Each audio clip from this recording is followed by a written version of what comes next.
did you start the brewery? How because you said you did that in your dorm at first. Well, The 20 not in my dorm. It was in my. I was a little older at that point. I had to be drinking age. I got a job working professionally as a brewer for a chain of brew pub restaurants. And then I wanted to start my own brewery, but we realized that distribution was, as I just outlined to you, very screwed up, and we would go quickly out of business. You buy all this stainless steel and all this equipment, and you spend all this money building infrastructure. And at the time, you couldn't have tasting rooms even.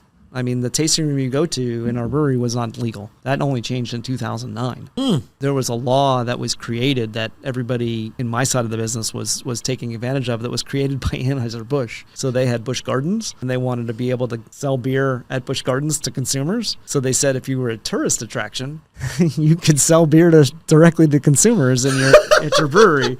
So nobody else ever went and tried to test that law till Cigar City came along, and they, proved to the state that they were a tourist attraction, that beer tourism was a real thing. People would come to their brewery as a tourist attraction, and they could sell beer directly to them. And then they built that brand from that start there. So I wanted to start my own brewery and realized we could invest a lot of money in the equipment and all that stuff, but we weren't going to be very successful.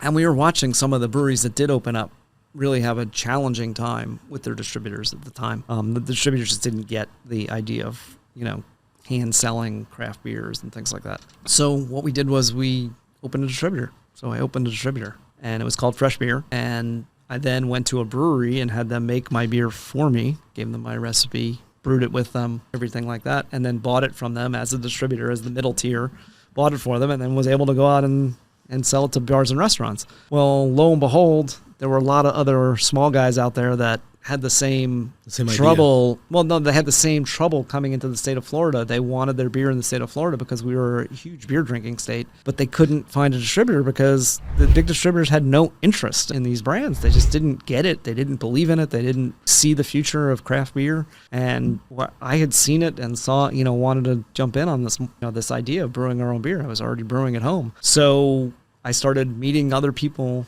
that wanted me to carry their brands because I had a distribution license.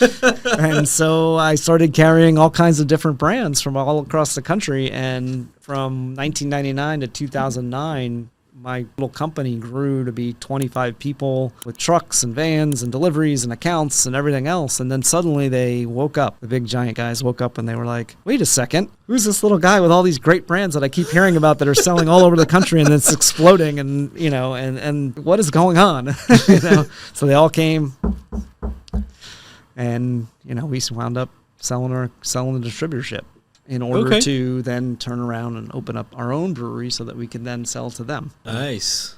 So I sold my company, went to work for them for a few years. They took all my employees in, and we helped grow their company for 5 years. And then they recently sold all their company off to the big distributor down in Miami.